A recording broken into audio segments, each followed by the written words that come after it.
Welcome to Outlander Media Network. I'm Kirby Lee Bailey. We're located at the Cobra in Nashville, and I'm with the DRP. What's going on, everybody? Ruckus. Ruckus in the house. Ruckus Rock. Yeah.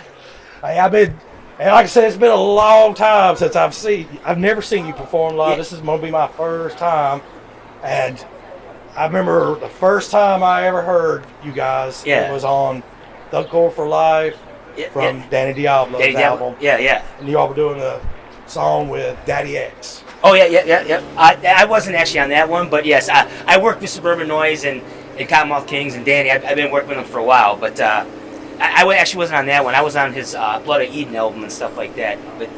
Well, you were in the video for... Not on that one, no. You were not in that No, video for that one song? No. When they do the hand clap? No, that was not in that one. No. Why? I've been friends with Danny and the Cottonmouth Kings and Suburban Noize for a while, though, so... Well, I mean, because that's how I ended up with the album Underground versus Corporate. Oh, yeah. Oh, shit. Yeah. That was... I know that's right. That's like 2008, man. Yeah. It's awesome. And like I said, I had to bust out that CD this past week and said, let me get that CD back out so I can get re-familiar with him again. And I forget how good it is. And it's such a good workout CD also. Thank you. I appreciate that. I mean, people are sitting there going, what are you listening to? I said, check this out. Yeah. You're like, man, that's some real old fucking school shit. Yeah, that is. That was my first hip hop CD because I was working with my band Soar at the time. We were a rap metal band, and we were kind of like near the end of our career with everyone. So I started working on a hip hop record. But hip hop, rock, kind of like what Danny Diablo did too. With his went from Scarhead and Crown of Thorns to Danny Diablo. That's what I was doing too. And that's actually when I met Danny the first time, was working around that record, and then we went on tours and stuff like that together. So. Yeah. And you were also with Primer 55 at one point. I got my tattoo right here. We shot a video for a song called Flexin' for the album that actually never ended up coming out. And I shot that during the video for that. And then a couple of those songs that we didn't release, I ended up putting on my second record, The King of Ruckus Rap. So there's 3 Primer 55 songs on the King of Ruckus Rap album. Yeah, and like I said, on the Primer 55, that probably showed you a lot what you don't need to do when you're with a band and when you went to start your own label. Yes. I run Force 5 Records. We got, Saint Dog from Cottonmouth Kings used to be on it. Rest in peace to Saint Dog. Obviously, Danny Diablo's on it. We got Big Left from La Coca Nostra, House of Pain. He's on it. Scarhead, is on it. And I got a bunch of other acts like They Live. I'm drawing a blank. King Relic, Prolific. I got a lot of people on there. Check out Big Hoss. Yes, Big Hoss was on it too. We did quite a few songs together. So check out force5records.com. A little shameless plug. I always advertise. Yeah. Who's this guy right here? This is Big Rob Castoria from Scarhead. Oh, from Scarhead? Yeah. Okay. He'll be interviewed right after us. You guys are going to do the interview next. So, yeah. I'll see what was going on. I'm crashing this one. Yeah. Rob Castoria in the house. Queens in the house. Yes. And you've had a lot of, when I listened to that rap album, you had a lot of guests on it, like yes. R.A. the Rugged Man was on there. I did a lot of touring with R.A. back in the day, and we actually shot a video for one of our songs called Dem Hoes. It was at the rave. Yeah. Dem Hoes. Dem Hoes. We shot that at the rave in Milwaukee in the pool. It's supposedly haunted. Everybody that comes through the rave, every famous artist wants to see it. We were the first ones to shoot a video in that pool. So, well, funny thing, R.A. has been on this show before. Oh, he has? Yeah. Shout out to R.A. the Rugged Man. Real good guy. Yes. He knows his movies and he knows his hip-hop like nobody else in the business. I think he's working on a movie now, by the way. Did you ever see his movie Bad Taste that he did with Frank Henenlotter? Mm-mm. Oh, my God. It's out there. It's a B movie. It's awesome. I love B movies. There's nothing wrong with a B movie. Frank Henenlotter did, I think, Frankenhooker, Basket Case. Frankenhooker? Yes. I met her at a Days of Dead convention. Really? Yeah. So he worked with the same director of those for a movie called Bad Taste. Frankenhooker. Yeah, Frankenhooker. I mean, like I said, one thing good about independent, like you talk about movies, like Terrifier #3 became the highest selling non-rated box office movie of all time. I know. Shout out to them. You know what I mean? I love B-movie cinema and stuff like that. I'm not as big fan of the Terrifier. It's just like the gore porn. I have nothing wrong with it. I love horror movies, but not really my thing compared to other ones. I like a lot of the 80s and 90s movies and stuff like that. In the 70s cinema. Well, back in the 80s, there was no boundaries. Even on the regular movies. Yeah. We were talking about that one day, like, man, if they came out with Revenge of the Nerds right now, that would be like, they'd be censoring everything because people get their feelings hurt on it. Yes. Some people, I think a lot of it's just online. A few people that make it loud for everyone else. I think 99% of the people on the planet, we're just trying to live our lives. I really think that's what it is. Well, that's one thing I learned, and I tell people, I watch online and people talking politics. I hate politics. And religion. And I'm sitting there going, when I was a bartender, I never talked about that stuff. They say, and I know I'm not going to talk about it online where it's black and white, where I can't deny it. They used to say, over the dinner table, we never talk politics or religion. And now we do it on social media every day. We shouldn't do it. Well, they shouldn't, because they're sitting there arguing. And it's like, you're not going to change that person's mind. No. All you can do is just smile and wake up and live another day. Just try to love it. Cause a ruckus. That's why we love Ruckus Rap. Yeah. I mean, I think that when you open with the song on Ruckus Rap on that album, I think it's taken from the Breakfast Club, isn't it? Is that yes. What was that ruckus? Yes. I love that line. What ruckus? Could you describe the ruckus, sir? Yes. I love that line. Is that your favorite 80s movie? It's one of the. My favorite movie of all time, though, is any Bruce Campbell flick, Army of Darkness, Evil Dead 2. Oh, he's I love Bruce Campbell. It's my favorite. I mean, and anything by Kurt Russell. I love Kurt Russell. Big Trouble in Little China. We saw that. We got, like I said, there's an independent theater here called Full Moon Horror and Cinema. Oh. And they show horror movies, they show comedies. Yes. I went there, saw 16 Candles in there. That's awesome. I would rather go see that than most movies nowadays. You know what I mean? I'll go back and watch that stuff. Yeah, like I said, there's some cool movies out there. I'm very snobbish about my new movies now. It's hard for me to get into something, but it's because I'm so used to certain style and stuff like that, I guess. I do like some new movies.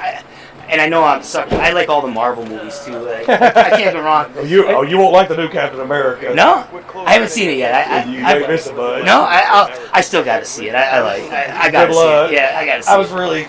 People make fun of the Thor movies. I like the Thor movies. I loved all of them. I loved them all too. I even like the last one with the. I like them all. The 80s retro to it. I don't think there's a movie. Even Captain Marvel. People talk shit about. I liked it. I didn't like the sequel. I didn't see the sequel yet. Uh-oh. I gotta see it. The Wonder Woman one? No, I know that's DC, but I like those too. I thought those were good. I'm kind of excited about the Superman movie coming out later this year. I saw the preview. I was like, I can't wait. I can't wait to see that. I can't wait either. Well, we saw a hero movie the other day. It's going to be. It was great. We saw a sneak peek. Yeah. Novocaine. Novocaine. Yeah, it's brand new. It's coming to theaters next week. Shameless promotion. Yeah. The guy can't feel no pain. Yeah. Oh, it's with the guy from The Boys, right? Yes. I love that show. That movie is excellent. All right, it's my new favorite movie this year. You already seen it? Oh yeah, we saw it. They had this thing on Mondays on Regal Cinemas. Yeah. And it's a mystery movie. You pay $5 to get in. You don't know what you're going to watch. Yeah. It happened to be that one. And it was excellent. That's very. It can backfire on you on that $5 mystery movie because you might sit there and go. Well, then you wasted $5, but you got to eat popcorn and you can walk out halfway through and I'll get home early. Oh, well, we're the type though. We're like, hope it's going to get better. Yeah. And you sit through the whole thing. It's like, hell, I could have watched paint dry more irritated than this. So this is the last night of the tour. Yes. What all lessons have we learned on this tour? Whew. Let's see. Lessons we've learned. We don't learn lessons because I wouldn't be doing this like that. You would keep doing it. Yeah. I'm a glutton for punishment. Are you kidding me? No, the tour's been good. Every tour is just different. There's always something every tour. We've had a few things happen on this tour. We're crazy, but every tour that happens, you know what I mean? So, yeah, I'm a glutton for punishment, I guess, because I'm too stupid to realize I should probably be doing something else. Well, we talk about it all the time. We were talking about last year. We did 52 concerts last year, and we travel. Yeah. It takes a toll on your body. I know. Yeah. And I'm not a spring chicken no more. No, and late nights, early mornings all the time, and then running around all day. I was just happy this was right here in Nashville. It's like 20 minutes from the house. And thank God, it's not 2 hours or 3 hours. Yeah. And like I said, I just happened to see this. So I said, I'd like to see this. Because I've had this CD forever. Yeah. And I'm like, nah. Because I bought it, like I said, because like I said, when I saw that video, then I ended up buying Danny Diablo and DRP stuff from their sites. And I was like, oh, this is pretty fucking awesome. Yeah, I've been working with Danny on and off. Well, really, I've been managing him since 2017, but we've been working together since 2008, 2009, 2010, stuff like that. I actually met him through MySpace, but MySpace was still a thing. Yeah. That's how old we are. I remember, I can't say that. I remember MySpace. I can't say that. Because I think that video I'm talking about came out back in 2008 or 2007. Yeah. The one I'm thinking of. Yes. That's how long ago that's been. That's been almost 20 years ago. Yeah, well, like I said, we don't learn anything. We can continue to do this. Hey, we don't either. We keep traveling. No.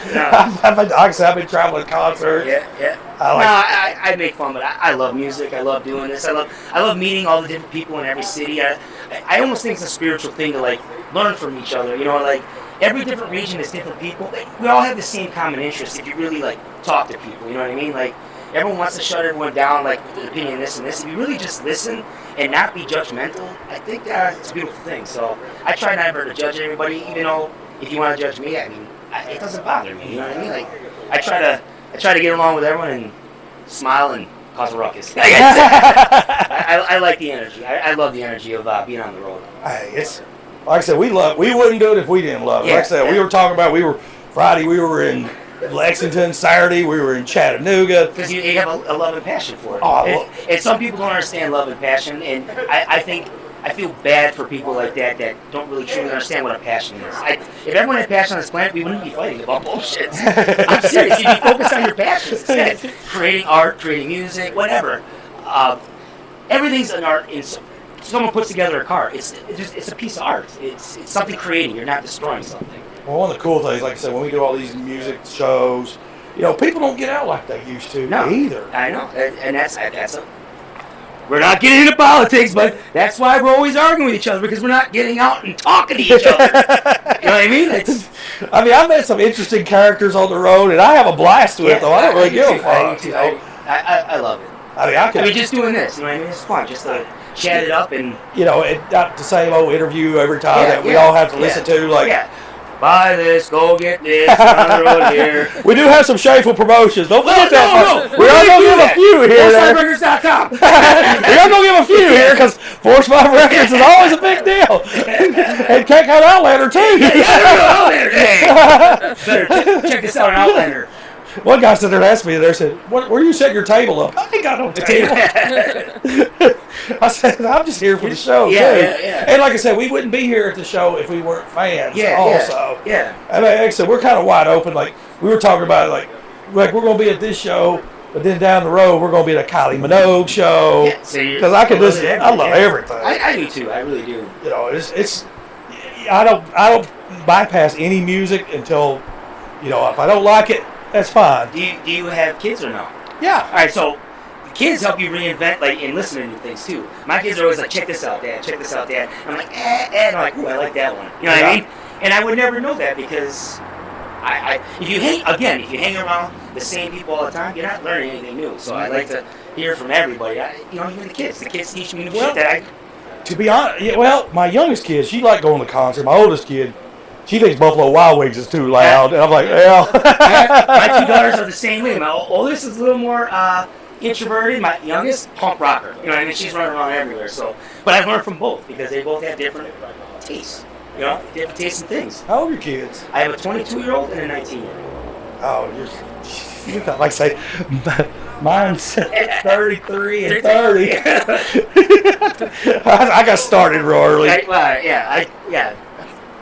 I'm not going to say my age, but yeah. I'm not going to say mine either. I'm 39. Yeah, I'm 29. All right, we're going to wrap this up. We appreciate you taking time with us. Kirby, thank you very much. Hey, appreciate it. Thank you guys. Stephanie, thank you. I appreciate it. Outlander Media. And like I said, I'm the DRP. Check me out with Angry Corpses, my band with ex-members of MOD.